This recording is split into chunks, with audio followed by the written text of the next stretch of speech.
The fog was so thick over Morning Lake, it seemed to smother the world. It crawled across the winding roads of Pine County, settled low into the hollows, and swallowed sound. It was the kind of fog that made people drive slower, lock their doors tighter, and say less than they meant. In Pine County, that kind of silence had a history. Deputy Lana Whitaker stood barefoot in her kitchen, the kettle hissing behind her, one hand wrapped around the chipped handle of her coffee mug. The clock above the stove read 7:06 a.m. She was thinking about calling in late when the police radio on her counter crackled to life. Unit 3, come in. We've got a possible discovery. Hollow crew out by the Morning Lake development. Something big underground. Looks like an old bus. Lana didn't breathe. Plates partially visible. Matches a case from 87. Over. She stared at the radio. Her other hand, almost reflexively, reached for the yellow notepad she kept by the toaster. But she didn't need to write down. The number, the case, the names, they were etched into her bones. 12 children. 1 substitute teacher. 1 part-time bus driver. Gone without a trace on May 12, 1987. They had left for a Springfield trip to Morning Lake Reserve and never arrived. No crash. No sign of the bus. No remains. It had happened during Lana's 4th grade year. She was supposed to be on that bus. Chickenpox had kept her home. A fever and a red-spotted rash had spared her from vanishing. For nearly 4 decades, she had lived with that quiet ache, that vague guilt, like she had been the one left behind, like she'd been the only witness to a disappearance no one could explain. Now the bus was back. She didn't finish the coffee, didn't even sip it. She grabbed her badge, keys, coat, and left the house without locking the door. The drive to Morning Lake was like slipping into a dream she hadn't had in years. The pines loomed tall, shadows inside shadows. She passed the shuttered ranger station and turned onto an old access road barely visible beneath the brush. Mud splashed her tires. Her headlights carved paths through the mist. When she arrived, the construction site was still and quiet. Workers huddled near the edge of a wide trench. And there it was, half-buried, rusted. Yellow paint flaked and dulled to gray. The roof was dented, its windows clouded.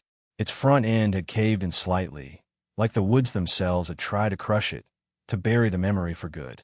Lana stared at the number on the rear panel, PCSD 217.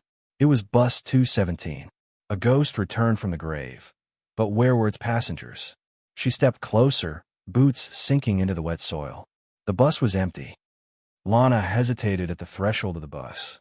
The emergency exit had been forced open by the construction team, its hinges shrieking like something protesting its own resurrection. The smell that wafted from the interior was thick and cloying, a blend of mold, rot, and dust, heavy with the weight of time. It wasn't the scent of death, not exactly, but it was close. It was absence. She pulled a scarf from her coat pocket and wrapped it over her nose and mouth, then stepped up into the bus. The first thing she noticed was how much was still intact. The rows of seats remained, although some had slumped under decades of damp and pressure. The green vinyl had cracked open in places, stuffing protruding like old wounds. Many of the seat belts were still latched, as if the children had buckled in, never knowing they wouldn't unbuckle again. A pink thermos lay sideways in the aisle. A single shoe, tiny, canvas, the kind with a Velcro strap, rested on the back step, its sole moss-covered.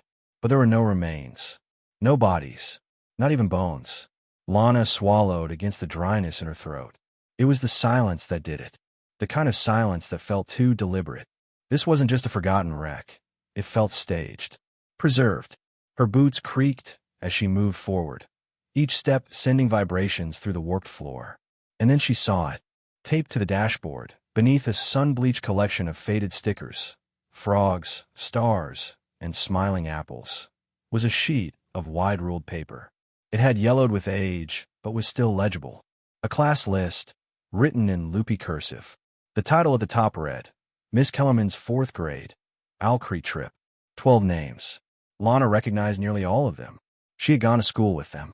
She remembered their voices, their laughter, even the way they used to trade stickers at recess. Kara Lynn, Julian Cross, Peter Hall. Her finger traced slowly down the list. At the very bottom, in angry red marker, scrawled over the names like a wound, were 6 words. We never made it to Morning Lake. The letters were shaky, as if written by a child or someone in a panic. It was unclear when it had been added, but the ink hadn't faded as much as the rest. It felt newer, deliberate.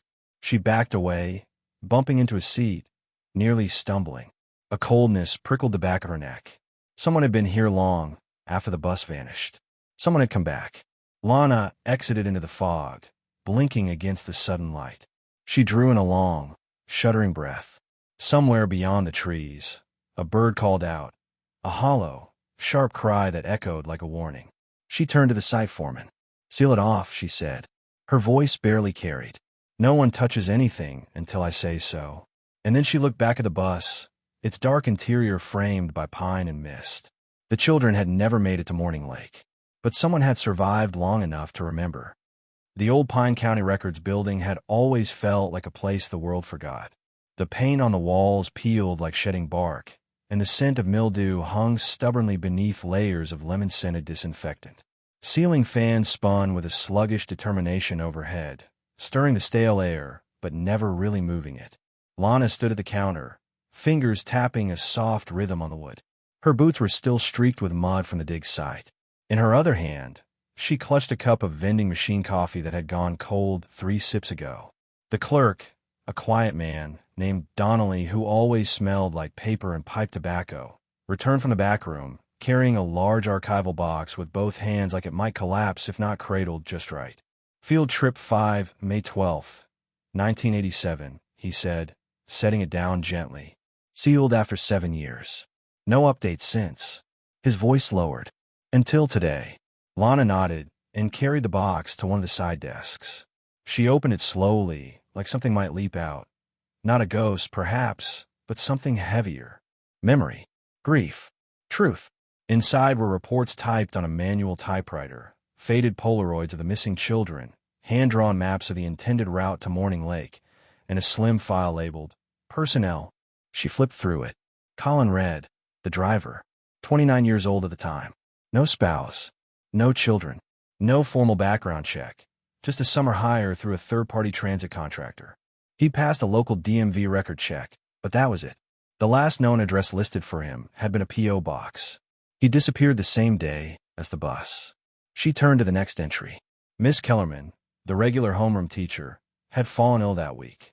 In her place, Margaret Atwell, a substitute no one had hired through official channels. No fingerprints on file. Her listed phone number had been disconnected. Her address? A farmhouse that had burned down in 1992. Lana frowned. So neither adult who boarded the bus had a verifiable background. No follow-up had been conducted after the first few months. The case had quickly grown cold, and without evidence of foul play, the local and state agencies had eventually shut it down. No evidence was stamped and read across every page like a warning label. She closed the personnel file and looked through the class photo again, a Xerox version with faint smiles and name tags scribbled beneath. She saw Carol Lynn with her thick glasses and rainbow socks, Julian Cross flashing a gap-toothed grin, Peter Hall holding up 2 fingers in a peace sign, and there, in the second row, third from the left, Avery Greer, her closest friend in elementary school, a girl who'd once traded her a purple jelly bracelet and swore they'd be best friends even in heaven. Lana's hand hovered over Avery's name. Her throat tightened. They had been real. They had been children. And everyone had moved on. Except Lana. "Sheriff." She looked up. Deputy Miles stood in the doorway, his face pale. "You need to come to the hospital. Now." They found someone. The box was still open as she followed him out. The papers inside trembled in the air from the door's closing gust. And just like that, the past began to bleed into the present. The hospital room smelled like antiseptic and quiet dread. When Lana arrived, she was met by a nurse with short blonde hair and tired eyes, who stepped out from behind the counter and lowered her voice instinctively. "We stabilized her. No injuries, but she's severely dehydrated. Malnourished. Clothes are—" She paused, choosing her next words. "Outdated. Hand-sewn. No tags. Not anything we carry in this region." Lana's pulse ticked at her jaw. Where was she found? About a half-mile from the Morning Lake site. Couple hiking the ridge found her near the creek bed. Said she was barefoot. Didn't speak at first. Just stared. And now, She's talking, the nurse said, but the things she's saying don't make sense. Lana was already walking. Down the corridor, past beeping monitors and low conversations behind drawn curtains. She paused outside room 214. She insists, the nurse added, that she's 12 years old. Lana turned. How old is she really? The nurse offered a clipboard. Mid-30s. Maybe 35. The DNA came back half an hour ago. Lana took the chart. Her eyes scanned the typed results. Subject confirmed. Nora Elaine Kelly. The world slipped sideways for a moment. Nora Kelly. The girl with the red shoelaces and the sunflower barrettes. The girl who used to sit 2 rows ahead of Lana in Mrs. Conway's music class. The one who always sang too loudly and always shared her markers. Lana gripped the door handle. Inside, the room was dim. The blinds were half drawn, and the figure in the bed was little more than a silhouette against the sterile light. Thin, pale. Her dark hair hung in tangled sheets around her shoulders, and her skin had the ghostly hue of someone long removed from sunlight. When Lana stepped closer, the woman stirred. Green eyes, dull but unmistakable, fixed on hers. You got old, the woman whispered, her voice a rasp of disbelief and longing. Lana couldn't speak. Her breath caught in her chest. I remember you, the woman said, tears welling. You had chickenpox. You were supposed to come too. Lana stepped forward, pulled the visitor's chair closer, and sat down hard, as if her legs could no longer support her. Nora, how did you? They told us no one would come, Nora said, her voice shaking now. That the world forgot. Who told you that? Nora looked past Lana, out the window, then back, her voice a brittle whisper. We never made it to Morning Lake. Lana reached out, her hand resting on Nora's frail one. Somewhere beyond the hospital walls, the fog was beginning to lift. But inside this room, the shadows were only starting to speak, and what they had to say would change everything. The rain tapped gently against the hospital window, soft and rhythmic like the ticking of an old metronome. Nora lay back against the pillow, her eyes flicking from ceiling to wall to Lana's face, as if trying to decide which was most real. She hadn't said much since that first jarring confession. We never made it to Morning Lake. Now, with the nurses gone and the hallway quiet, Lana sat again by her bedside, a notebook open in her lap. She wasn't wearing her uniform, just a sweater and jeans, but her badge rested on the table, a silent promise. Can you tell me about the day you left? She asked gently. That morning in '87, Nora nodded slowly. Her eyes were wide, distant, as though she was reading from a dream. It was cold that day, she said. We were all excited. I packed strawberry Pop-Tarts. My mom let me bring my camera. Cara Lynn had a Walkman. Everyone was loud, buzzing. She swallowed. We were maybe 15 minutes down the road when the driver took a turn we didn't recognize. I remember the trees getting thicker. And then we stopped. What? Lana asked. There was a man waiting, standing by the fork in the road. The driver. He didn't say anything, just opened the doors and let him on. Lana leaned in. Can you describe him? Not really. He had a beard, a long coat. He didn't look angry, just expectant, like he'd been waiting. Nora's fingers gripped the blanket. He walked down the aisle real slow, like he was checking us, one by one. And then he said, her voice dropped to a whisper, the lake isn't ready for you yet. You'll have to wait. Lana's pen hovered, unmoving. What did that mean? Nora didn't answer. Her gaze had turned inward, lost somewhere else. They turned the bus around. We didn't ask where we were going. We were kids. We just thought maybe there was a change in plan. But we never got a Morning Lake. Do you remember where they took you? No, not at first. It was a barn, then a cabin, then somewhere darker. And the rules started. Lana's hand tightened around the pen. Rules. They gave us new names, Nora said. Took away anything from home. No real names, no birthdays, no talking about before. We were supposed to forget. Her voice shook. They said we were chosen, that the world had moved on, that names were dangerous. Names made people remember. Lana leaned back in her chair, breath shallow. They said the past was a sickness, Nora continued. That if we let go of it, we'd become pure. It was the first real sign of what Lana had feared. Indoctrination, not isolation. Nora looked up, her eyes glossy but lucid. Some of them believed it. Some forgot who they were. But not me. A pause. I remembered you. The forest near Morning Lake was older than the town itself. Trees rose like cathedral pillars, their bark weathered, their limbs tangled high above in silence. The deeper Lana went, the more the light seemed to thin. By the time she reached the old barn, dusk was falling fast. She had come alone, retracing fragments of Nora's memories. A barn, a place with boarded windows, somewhere that smelled like old wood and iron. That vague breadcrumb led her to County Line Road, to a stretch of land long since abandoned and reclaimed by the pines. She remembered the barn from her childhood, or rather, remembered avoiding it. Her parents used to say it belonged to a man named Avery. Lived there until the early 2000s, then died alone. No one inherited the place. No one wanted to. Lana stepped from her truck, the gravel crunching under her boots. The barn stood crooked in the fading light, slanted roof, walls bowed inward, the paint stripped down to naked gray wood. It looked like something half swallowed by time. She approached slowly, the beam of her flashlight slicing through the dark. Weeds grew waist-high around the base of the barn. Every step stirred the scent of wet pine and rotting leaves. That's when she saw it.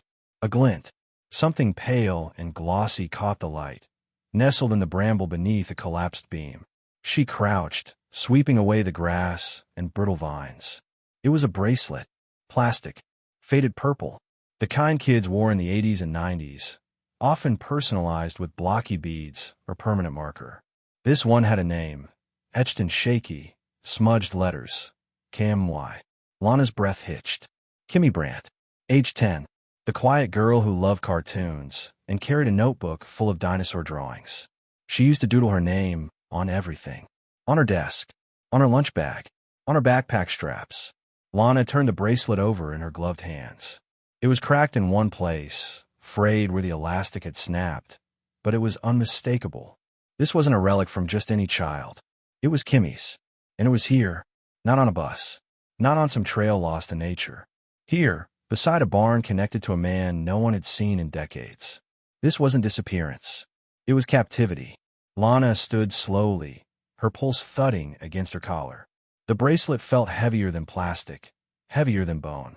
It was the first solid proof that at least one of the children had survived the initial vanishing. But what haunted her more was the question that now echoed louder than ever.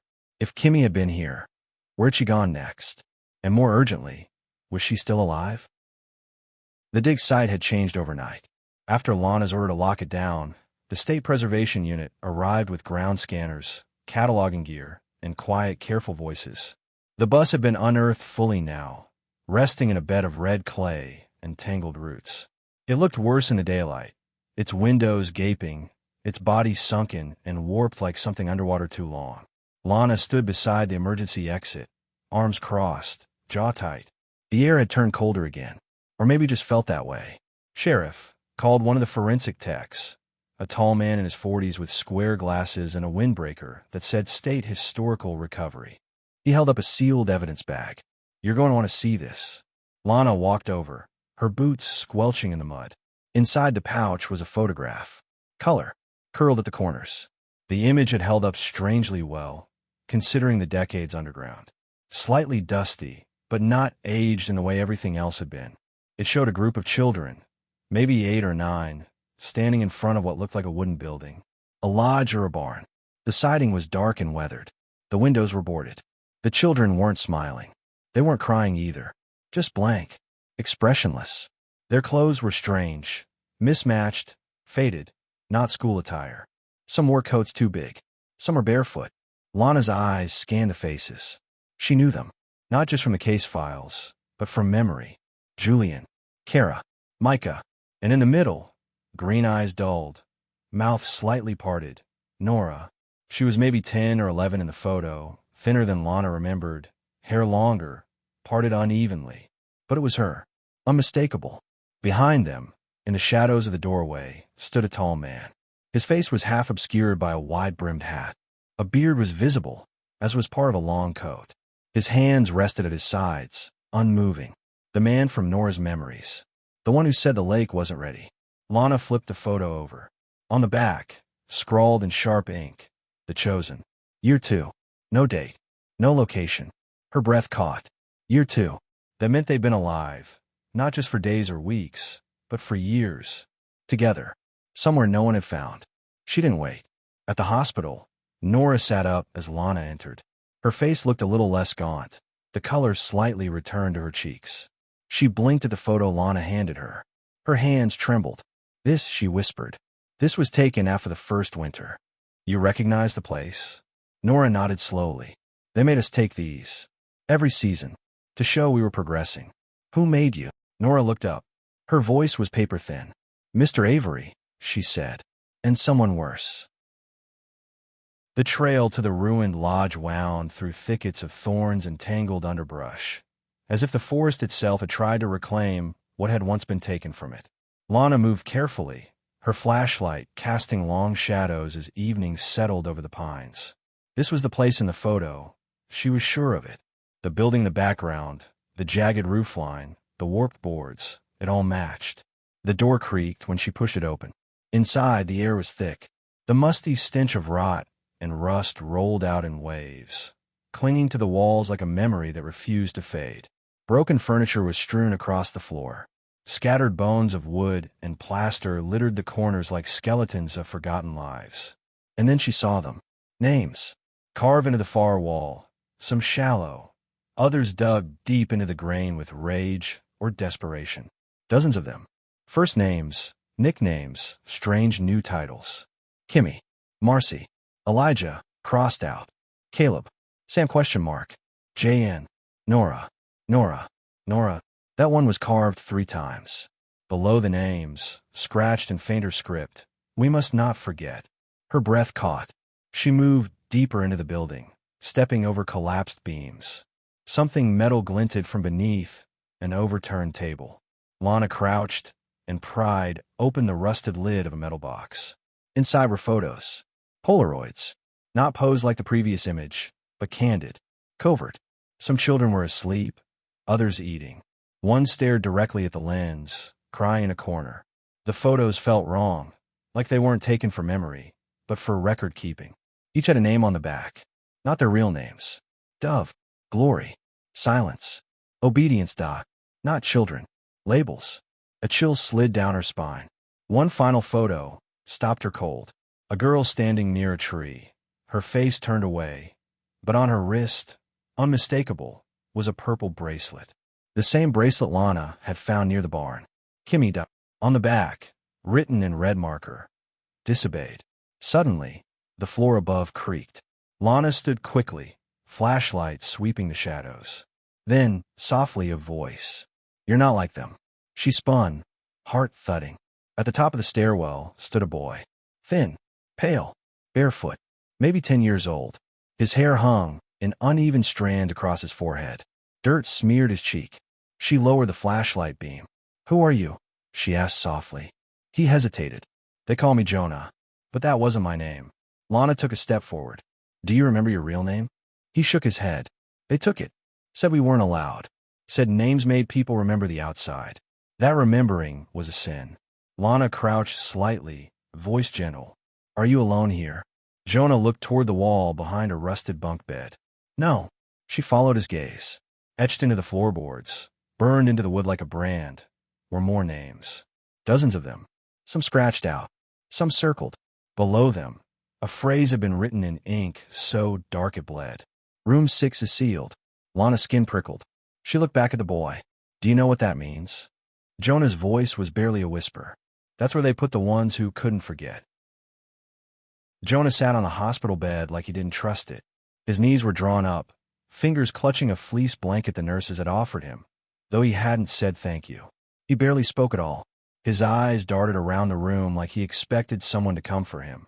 Not to rescue, but to return him to the dark. Lana stood outside the glass partition, watching as Nora entered slowly, her movements careful, like approaching a wounded animal. Her 4-pole trailed beside her, and she was wearing the soft gray cardigan someone had donated that morning. Jonah didn't look up at first, but when Nora said, Jonah, her voice fragile, uncertain, he blinked. Then he whispered, You remembered. Nora froze. Her lips parted. I didn't remember your name, Jonah said, but I remembered your face. You used to braid your hair with a red ribbon. She nodded, tears starting to well. And you liked apples. You used to steal the green ones off the tray and hide them in your pillowcase. Jonah smiled faintly for the first time. You used to call me the orchard thief. Their voices cracked like old film reels replaying themselves, uncertain and warm all at once. Lana stepped into the room quietly. Nora turned to her. He was there, she said. Every year. They moved us, but some of us always ended up back together. Jonah nodded. After the fires, most of the kids were sent to different sites. Some didn't come back. The fires? Lana asked. Jonah's face changed. Hardened. There was an uprising. Some of the older ones tried to run. They set fire to the holding rooms. One of them stayed behind. Helped the others escape. Lana tensed. Who? Jonah's eyes flicked toward her. His name was Aaron. Aaron Devlin. He was one of the oldest. He believed in it. At first. Then he didn't. Nora added quietly. He helped me once. Gave me a real name again when the others tried to erase it. Said names mattered. Lana turned her notepad and scribbled down the name. She recognized it from the original class roster. Aaron Devlin. Age 11 at the time of the trip. Quiet. Advanced for his age. Loved chess. Always reading. And he chose to stay? Lana asked. Jonah nodded. He said someone had to stay behind to keep the others safe. That he could buy them time. Do you know where he went? Jonah's gaze shifted downward. No, but he wasn't gone when I left. Lana's mind was racing. One child had survived in the woods. One had been found wandering the ruins. And now another, Aaron Devlin, who had stayed of his own volition, was out there somewhere. The trailer sat at the edge of a gravel lot, surrounded by pine needles and rust. It didn't have a mailbox, just a tilted lamppost, one busted bulb flickering faintly above the door. The windows were curtained from the inside. A single humming wire stretched from the roof to a crooked pole by the woods, carrying electricity like a whisper. Lana stood at the base of the steps and knocked. No answer. She knocked again. Harder this time. A voice finally came from inside, low and even. I knew someone would come. Eventually. The door opened. The man who stood before her looked older than his years. Late 40s, maybe early 50s, though the lines on his face and the silver at his temples made him seem worn down by something deeper than time. His eyes were sharp, almost too still. He wore a flannel shirt, work jeans, and boots caked with dry mud. Aaron Devlin? Lana asked. He looked at her for a long time, and then said quietly, You used to wear braids, and a green backpack with a silver zipper that always got stuck. Lana blinked. Her heart skipped. You remember me? He stepped aside. I remember everything. Inside, the trailer was sparse but meticulously kept.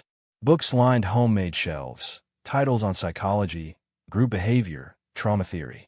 A chessboard sat mid-game on a coffee table, the black queen tipped on its side. Aaron sat carefully on the edge of a worn couch. I left this sanctuary in 1991, he said. They let me go. Let you? Lana asked. I stayed when the others ran. I helped them. Kept order. Believed in the system. I thought if I followed the rules, they'd keep us safe. His voice cracked. I didn't know what safety was supposed to mean. Lana sat across from him. Why didn't you come forward? Because they told us no one would believe us, that the world had moved on. And after a while, I believed them. He reached for a worn photo in a drawer. One Lana instantly recognized. A faded group shot of the missing children, though some had been crossed out in red pen. One remained untouched, a girl with a red ribbon in her hair. Nora, he said. She never forgot. She's alive, Lana whispered. So is Jonah. We found them. Aaron closed his eyes. For a moment, his stillness cracked. He exhaled a shaky breath. Then it's starting. What is? The unraveling, he said. What they try to bury. He leaned forward, elbows on his knees. After the fires, they moved the youngest kids to different places. Called them sanctuaries, havens. They changed names. Divided us. Broke bonds. Do you know where? He nodded. 1. Maybe 2. I have maps. Names. They weren't just trying to keep us hidden. They were trying to make sure we couldn't find each other again. Lana leaned forward. Will you help us? Aaron looked her dead in the eye.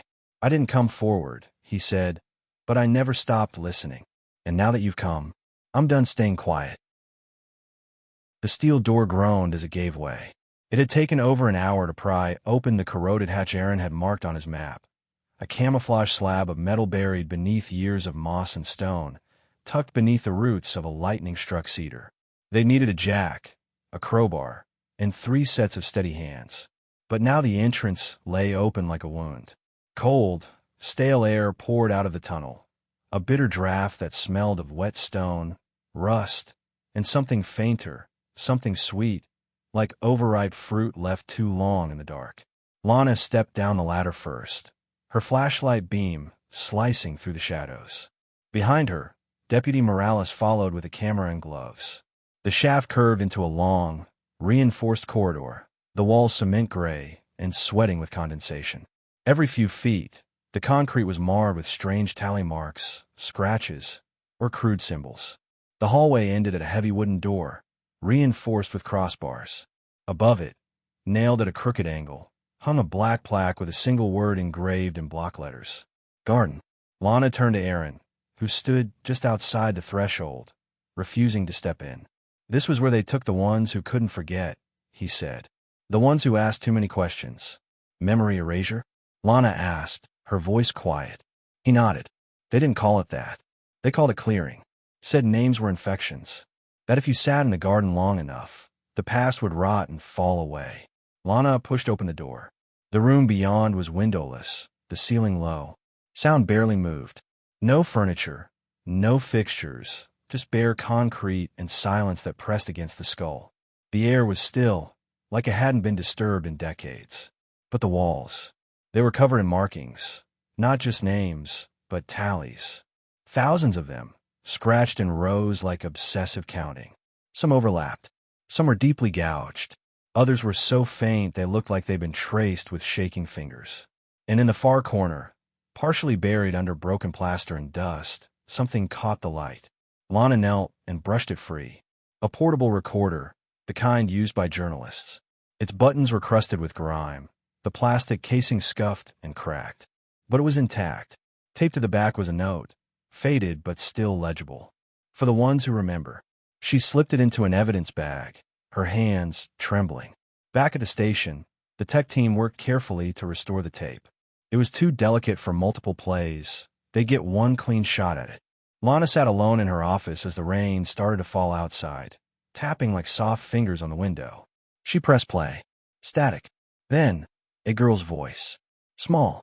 Scared. Whisper thin. This is Kimmy. I think. I don't know anymore. It's dark. I think I remember school. I think I had a brother. A pause. Shallow breathing. They don't let us say real names. They say that's how the world finds you. But I say them in my head. I say them so I don't disappear. Silence. Then, if anyone finds this, don't believe them when they say we ran away. We didn't. We were taken. We were made into something else. Another pause. Longer. But I'm not gone. Not yet. The second tunnel was narrower, darker, and colder.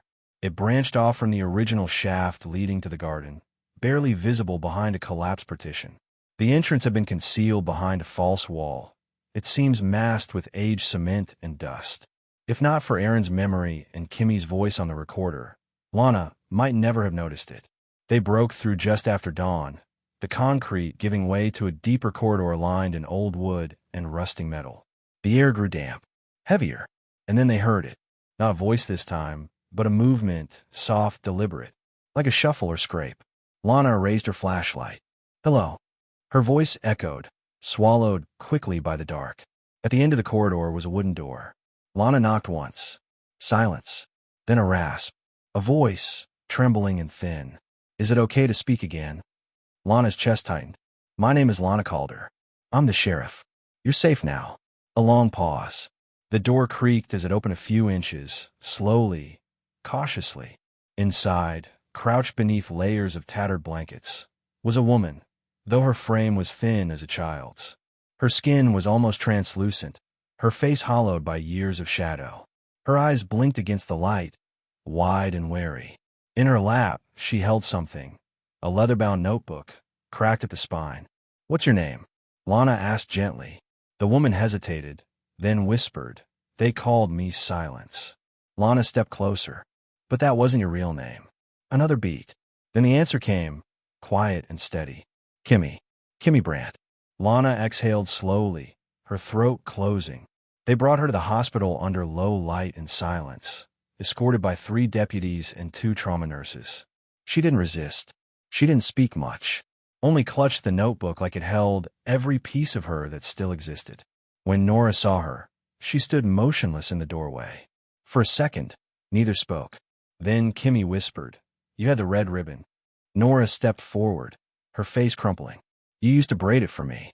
They embraced, gently at first, then desperately, the silence between them louder than words.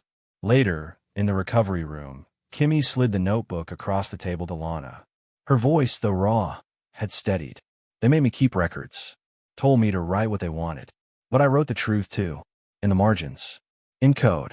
Lana opened it. The first pages looked like sermons, lists of chants, phrases, doctrine. Obedience is safety. Memory is a wound. The future is correction. But in the corners, dates, names, symbols. Secret logs. Caleb, vanished. Marcy, escaped, not confirmed. Sam, broken. Hatch unrecovered. Jonah, compliant. Transferred. Nora, punished. Memory withheld. Me, waiting. Each page grew more fragmented, timelines blending with rituals, punishments beside food inventories, and names not found on any school record. And then, toward the end, the phrase.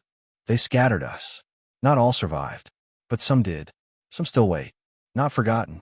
Lana's hands trembled as she turned the final page. One line had been written in faded ink and traced again and again. "If someone finds this, don't just take us back. Take us forward." The mural was buried behind a wall of dust and time. They found it while clearing a side room in the secondary underground network, beyond the corridor labeled observation dorms. It was the largest chamber yet, 30 feet across, domed ceiling, stone-lined. It had once been sealed behind layers of drywall and stacked debris, hidden deliberately. When Lana stepped inside, her flashlight caught the colors first. Paint, vivid strokes of blue, gold, and crimson still clung to the wall in defiance of decay. A girl was depicted in motion, arms outstretched as if flying through a grove of trees, her head tilted toward the light breaking between the branches. Her hair was tied with a red ribbon, her feet bare, her dress caught in mid-run. It was beautiful and haunting. Beneath it, scrawled in bold, looping strokes. Kasha remembered. Lana stood still, the air around her vibrating with something too old to name. Kasha. The name had appeared in Kimmy's journal dozens of times. Not as an observer, but as something more. A symbol. A rebel. A guardian.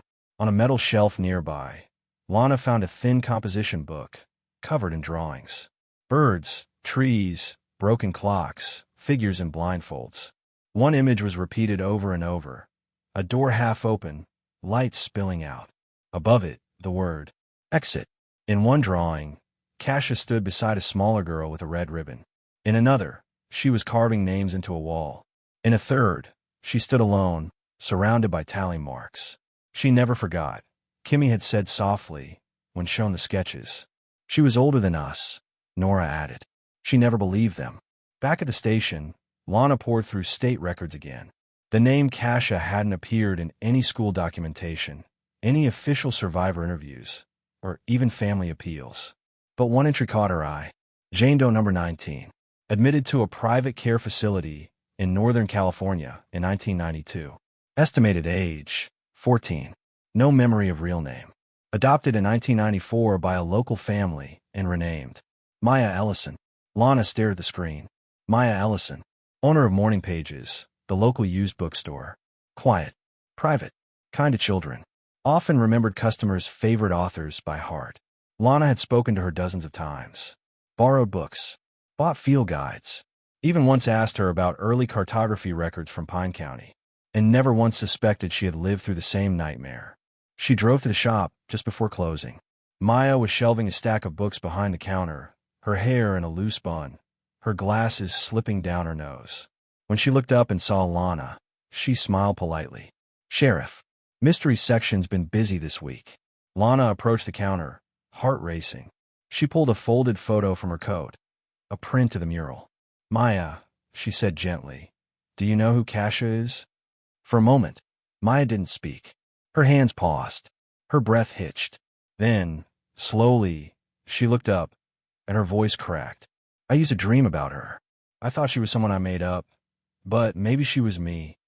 Lana placed a hand gently over hers. You didn't forget, she said. And Maya, eyes shimmering, whispered, I try to leave the light on. The bell above the bookstore door jingled softly as Lana stepped inside, the warm scent of paper and sandalwood drifting over her like a balm. Morning pages had always been a quiet fixture in the town of Pine Hollow, the kind of place where time seemed to slow, where books whispered secrets between shelves. Lana had passed through it countless times over the years, exchanging polite greetings with the owner, Maya Ellison. But today, the air felt different, heavier, waiting. Maya stood at the far end of the room, shelving a worn copy of Fahrenheit 451. Her movements were smooth, practiced, but her shoulders tensed when she saw Lana standing beneath the front lamp, holding a folder thick with records, photos, and a name that didn't belong in any file from Morning Lake, but had appeared carved into the wall of room 6 and painted beneath a mural hidden for decades. Kasia. The name lingered in the air between them, like a question neither one had the strength to ask. Maya's face was still. Her fingers rested lightly on the shelf. I used to hear that name in my dreams, she said, her voice soft. I thought it was a story I made up, a name someone whispered to me in the dark, over and over. Lana stepped forward and laid a photograph on the counter. The mural. The girl running. Arms open. Light breaking through trees. Maya's hands trembled. That's me. She didn't say it with certainty. Not yet. It came out like a confession pulled from somewhere deep, from beneath years of stories stacked like defense mechanisms. I used to draw that place, she whispered. I thought it was a symbol. Some imaginary escape I invented as a child. Lana sat across from her. You didn't invent it. You painted it. You remembered. When others forgot, when others couldn't bear to hold on, you left a trail. Maya stared at the mural photo again. Her breathing slowed. I remember them now, she said. The names. Jonah. Sam. Nora. Kimmy. We were pieces of each other. They tried to take that. Told us we were new. That the past was a disease. She looked up at Lana, her expression raw. But I drew it anyway. In the walls. In the dirt. In my head. A pause. They punished me for it. Lana nodded. You fought back in the only way you could. A silence passed between them. Not empty, but full. And then Maya spoke again, her voice stronger this time. I'm not just Maya Ellison. She took a breath. I am Kasia. I remembered. And in that moment, something shifted. The bookstore no longer felt like a refuge built on denial. It became a monument to resistance, to memory, to the act of holding on when the world tries to erase you. Kasia had never been a name in a journal. She had been the witness. And now, she was ready to speak. The hospital room was quiet, lit only by the soft amber hue of a bedside lamp. Outside the window, dusk was settling over Pine Hollow, and the pine trees swayed gently in the breeze. Inside, the air felt still, like the room itself was holding its breath. Kimmy sat upright in bed, thinner than her years, but no longer skeletal. Her hair had been trimmed, and her cheeks held the faintest color again. She still clutched her journal like a shield, but her hands were steadier now. Her eyes, though haunted, were open, searching.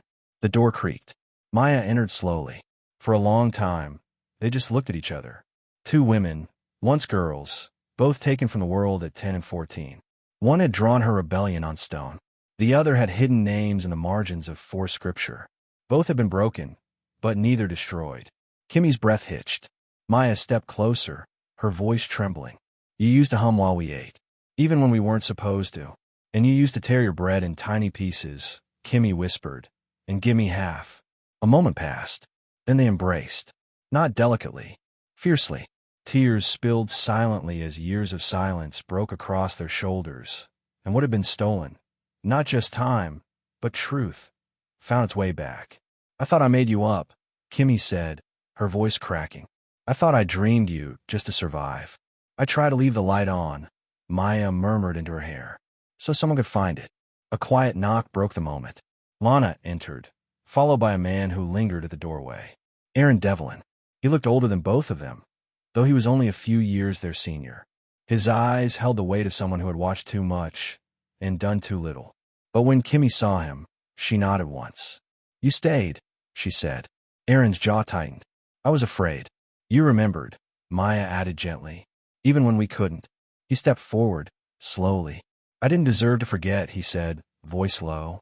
"And I didn't deserve to be forgiven." Maya reached out her hand, and Kimmy followed.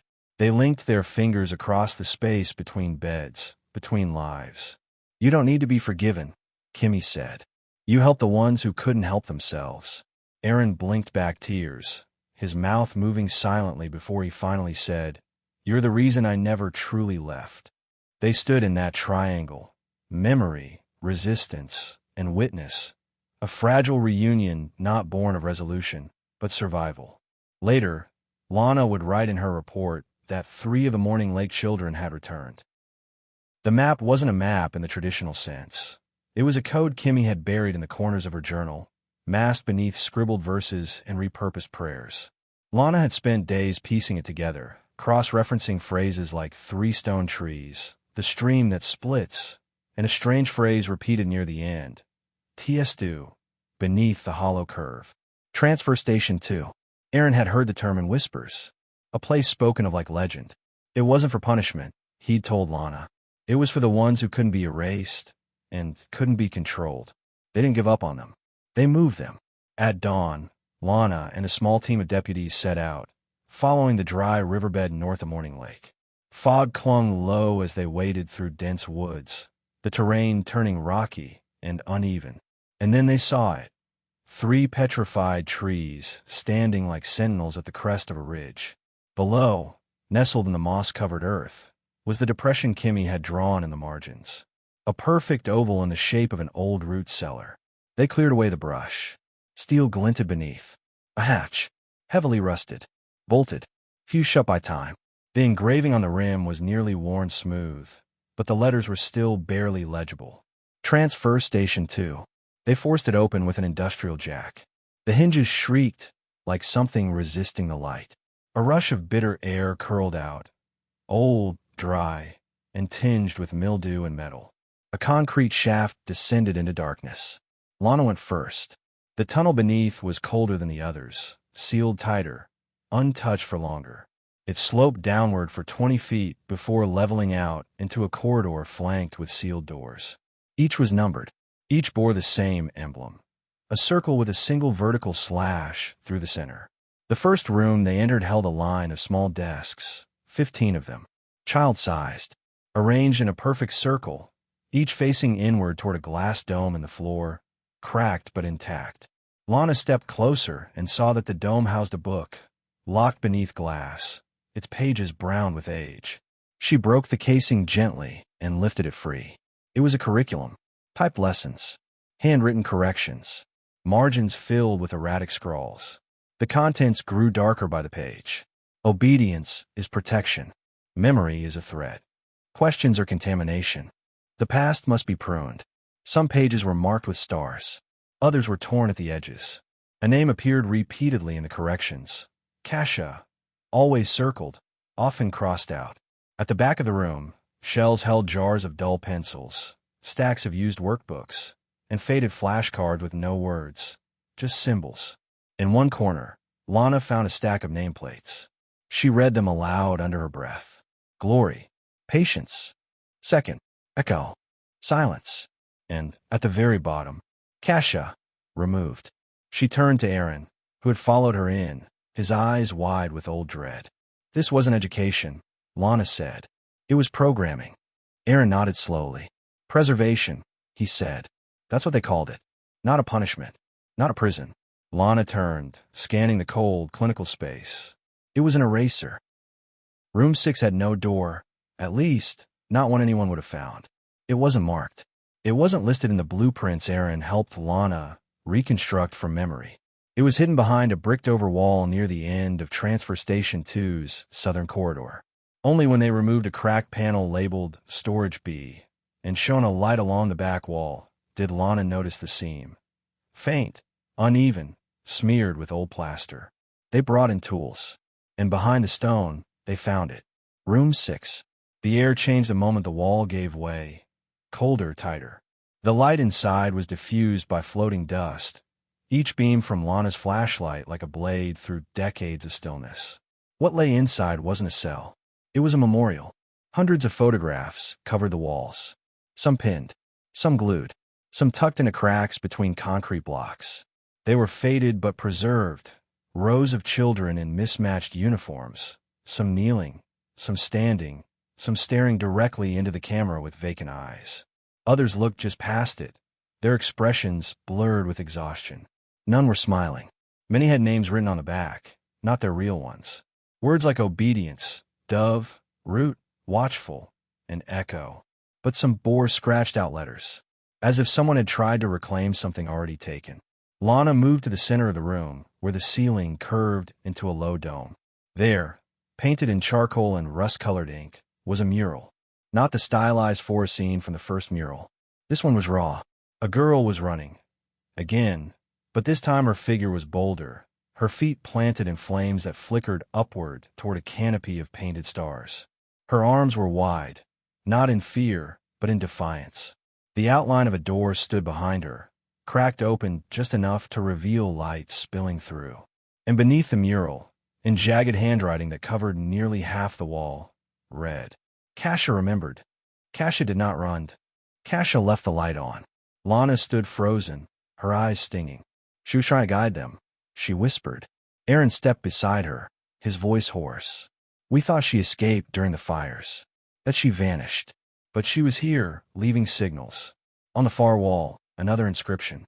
Room 6 was for the ones who saw. Lana turned slowly. She wasn't just a survivor. She was a witness. Kimmy had once written, Kasia saw what they did in room 6. Now Lana understood. This room had not been made to punish Kasia. It had been reclaimed by her. Where others were erased, she etched memories. Where voices were silenced, she painted truth. And where darkness consumed every corner of the compound, Kasia had left the light on. Lana exhaled slowly, overcome by a strange, steady warmth. Not comfort, not closure, hope. The hospital was quiet by the time Lana arrived. Most of the staff had gone home for the evening. The halls were still, dimly lit, and filled with the soft hum of overnight monitors and the occasional rustle of sheets. Room 312, Kimmy's room, had become a kind of meeting point, a gravity well around which memory had started to pull itself back together. Maya sat by the window, tracing the edge of her notebook. Kimmy was asleep, a calmness on her face that hadn't been there days earlier.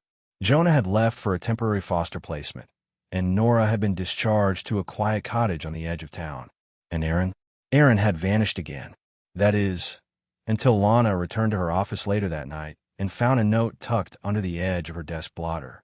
Sheriff, there's more. Always was. I kept my eyes open while they trained us to forget. I stayed quiet because I was scared. I'm not anymore. I've heard the whispers again. Different towns, same methods, same darkness. Not all of them burned down like Morning Lake. Some are still out there. I'm going to find them. Taped to the note was a photo. Another bus, old and rusted, hidden in a grove of trees. Its windows were shattered, its body overtaken by ivy. But there, scratched into the rusted frame above the front tire, was a single word. Arcadia. Lana turned the photo over. One more line. The quiet doesn't mean they're gone. It only means they've gotten better at hiding. She sat back in her chair, the photo heavy in her hand. Morning Lake had been the beginning, not the conclusion. A single thread pulled from a much larger tapestry. In the weeks that followed, the town returned to something resembling normal. The missing children's case made national headlines. Lana filed her full report, titled The Morning Lake 12, a case reopened. The state issued statements.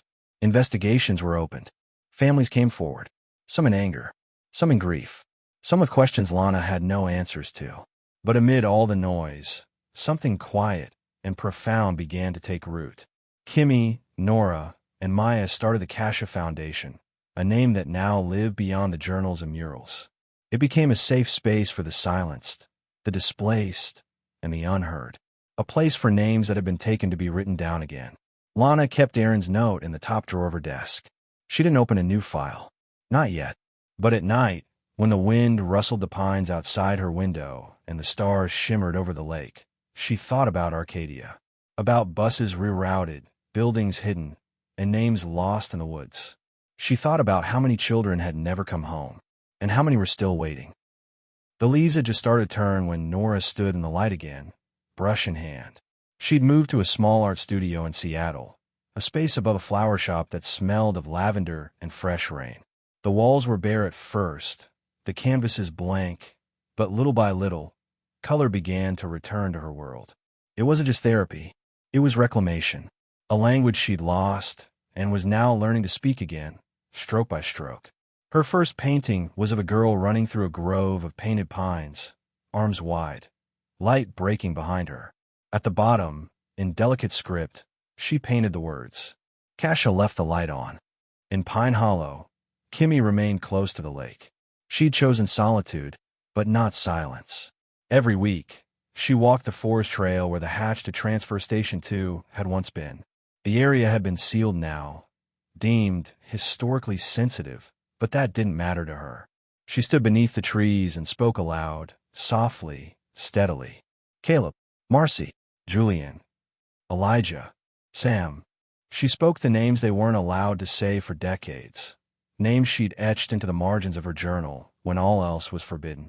Sometimes she just stood and whispered, her voice threading through the branches like smoke. We remember you. We're still here. Maya, Kasia, transformed her bookstore into more than a sanctuary for stories. She created a backroom reading corner, where the floor was always warm with cushions and tea was always steeping.